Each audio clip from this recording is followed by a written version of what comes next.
વહુ, આખરે આજે તે બતાવી જ દીધું ને કે તું સાવકી માં છે. અરે, તે મારી પૌત્રી પર હાથ કેવી રીતે ઉપાડ્યો? ગોમતીજી ધ્રુજતા અવાજે ગુસ્સામાં બોલ્યા, તો મધુની આંખોમાંથી આંસુ સરી પડ્યા. ગોમતીજી તેના દીકરાને તેની ગોદમાંથી છીનવીને પોતાના રૂમમાં લઈ ગયા. મધુ રડતી રડતી પોતાના રૂમમાં જઈને પલંગ પર પડી ગઈ. તે ડસકા ભરતી વિચારવા લાગી, મેં બાળકોને આટલો પ્રેમ આપ્યો, આજે એણે એક નાની ભૂલ કરી અને ગુસ્સામાં મારો હાથ ઉપડી ગયો, તો શું મને સાવકી કહી દેવી યોગ્ય છે? તેની આંખોમાંથી ચોધાર આંસુ વહી રહ્યા હતા. 4 વર્ષ પહેલાં તે કેટલી ખુશ હતી. તેના લગ્ન નક્કી થઈ ગયા હતા અને તૈયારીઓ પણ ચાલી રહી હતી. પણ આ દરમિયાન એક અકસ્માતમાં તેની દીદી, મોટી બહેનનું અવસાન થયું. દીદીને 2 બાળકો હતા, પરાગ અને રશ્મિ. તેના જીજાજી શુભમ પણ પોતાની પત્નીને ખૂબ પ્રેમ કરતા હતા. પણ જાણે આ ખુશીઓને કોની નજર લાગી ગઈ. પત્નીના અવસાન પછી શુભમ એકદમ ગુમસુમ થઈ ગયો અને મધુના પિયરમાં પણ માતમ છવાઈ ગયો. ત્યારે શુભમના સંબંધીઓએ તેની માતાને સલાહ આપી કે આટલા નાના બાળકોનો ઉછેર કેવી રીતે થશે? શુભમના બીજા લગ્ન કરવા જ પડશે. એવામાં ગોમતીજી અને શુભમને ડર લાગતો હતો કે જો કોઈ સાવકીમાં આવશે તો બાળકોને પૂરો પ્રેમ નહીં આપી શકે. ત્યારે કોઈએ સૂચન કર્યું કે કેમ મધુ સાથે જ શુભમના લગ્ન કરાવી દેવામાં ન આવે? આ સાંભળી શુભમ હેરાન થઈ ગયો, કારણ કે મધુના લગ્ન તો પહેલાથી જ નક્કી હતા.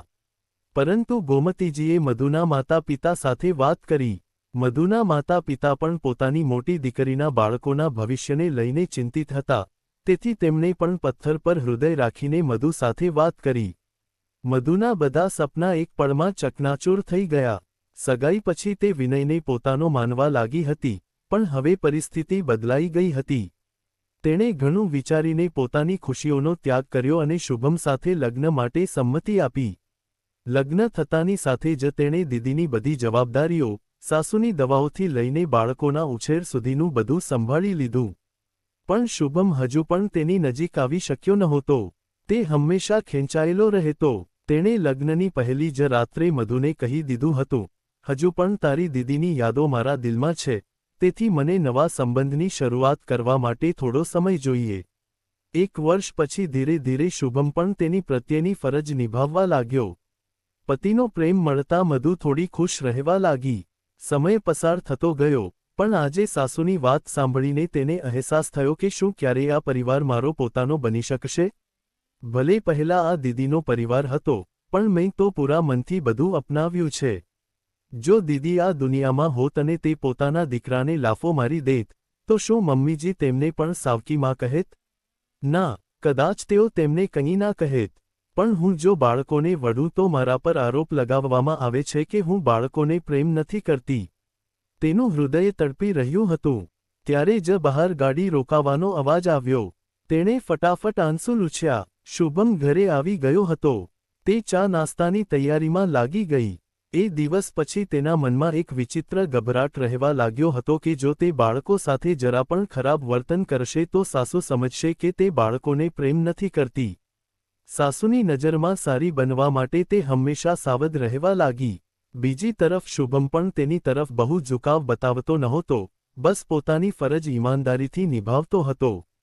ક્યારેક તેને લાગતું કે શુભમ તેને પ્રેમ કરે છે કે માત્ર દેખાવો કરે છે. આ બધી મથામણમાં જિંદગી કપાઈ રહી હતી. ધીરે ધીરે 5 વર્ષ વીતી ગયા. એક દિવસ જ્યારે તે બજારમાંથી ઘરે આવી રહી હતી, રસ્તામાં તેને ધીરજ મળી ગયો.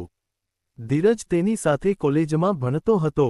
અચાનક ધીરજ તેની સામે આવીને ઊભો રહી ગયો, તો તે હેરાન થઈ ગઈ. તેને ઓળખવામાં થોડો સમય લાગ્યો. ધીરજ કહેવા લાગ્યો, યાદ છે, હું કોલેજમાં તારી સાથે ભણતો હતો. મધુ ધીરે ધીરે તેને ઓળખી રહી હતી. ત્યારે જ ધીરજે તેની હથેળી પકડી લીધી અને કહેવા લાગ્યો, મને ખબર છે કે તે તારા જીજાજી સાથે લગ્ન કર્યા છે. અરે, તે તને પ્રેમ નથી કરતો. તું એકવાર હા પાડી દે, આ બધું છોડીને મારી સાથે ચાલ. હું તને ખૂબ પ્રેમ કરું છું અને જીવનની દરેક ખુશી આપીશ. તારા પતિ પાસેથી તને શું મળે છે? અહીં તો તું માત્ર બાળકો પાળનારી આયા છે. તારા પતિએ તો તારી સાથે મજબૂરીમાં લગ્ન કર્યા છે, પણ હું તને મારા દિલની રાણી બનાવીને રાખીશ. આ સાંભળીને મધુના શરીરમાં જાણે આગ લાગી ગઈ. તેણે જોરદાર તમાચો ધીરજને મારી દીધો. ધીરજ કહેવા લાગ્યો, તે મને થપ્પડ મારીને સારું નથી કર્યું. તું ક્યારેય સુખી નહીં થઈ શકે, જોઈ લેજે. મધુ ધ્રુજતી ઘરે પહોંચી. ત્યાં તેની સાસુ પહેલાથી જ ગુસ્સામાં ઊભા હતા કારણ કે મહોલ્લાની એક સ્ત્રીએ આ બધું જોઈ લીધું હતું અને ફોન કરીને ગોમતીજીને જણાવી દીધું હતું. મધુ જેવી હોલમાં પહોંચી કે તરત જ ગોમતીજી ગુસ્સામાં તેની સામે જોતા બોલ્યા, આવી ગઈ અમારા ઘરની ઇજ્જત ઉછાળીને?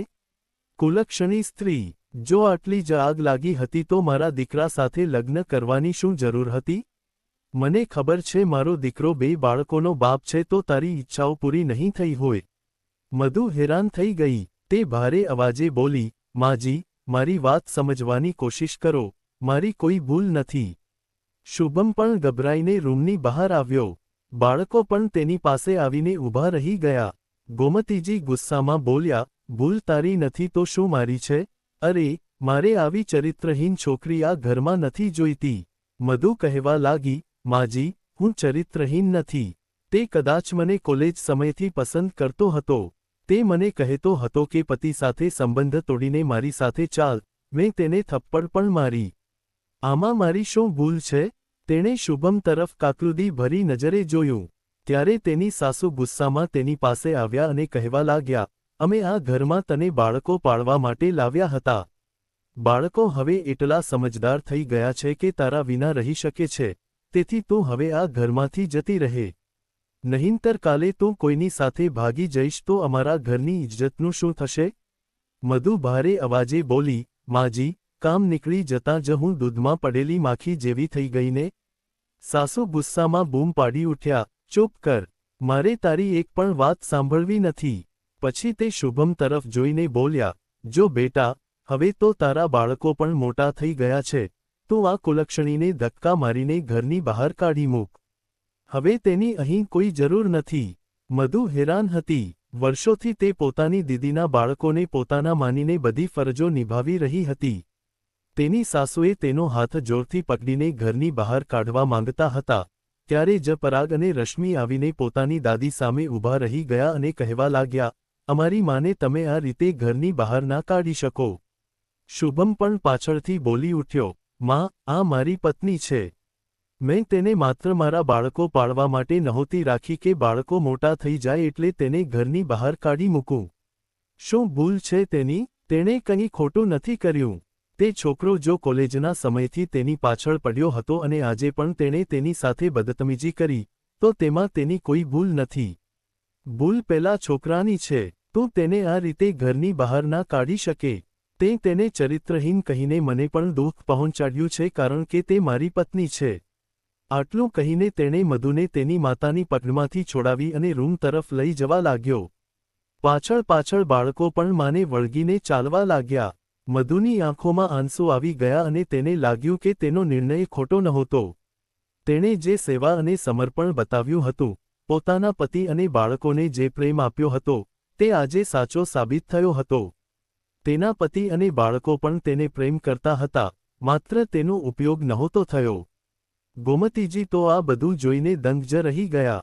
તેઓ તો હંમેશા વહુને એ જ નજરે જોતા હતા કે આ તો ઘર અને બાળકો સંભાળવા માટે આવી છે, પણ તેમણે ક્યારેય વિચાર્યું નહોતું કે આટલા વર્ષોમાં બાળકોએ અને શુભમે મધુને દિલથી અપનાવી લીધી હશે. મધુની આંખોમાંથી ખુશીના આંસુ રોકાવાનું નામ નહોતા લેતા, કારણ કે આજે તેને સાચે જ અહેસાસ થયો હતો કે આ પરિવાર તેનો પોતાનો છે, પતિ પણ પોતાનો છે અને બાળકો પણ પોતાના છે.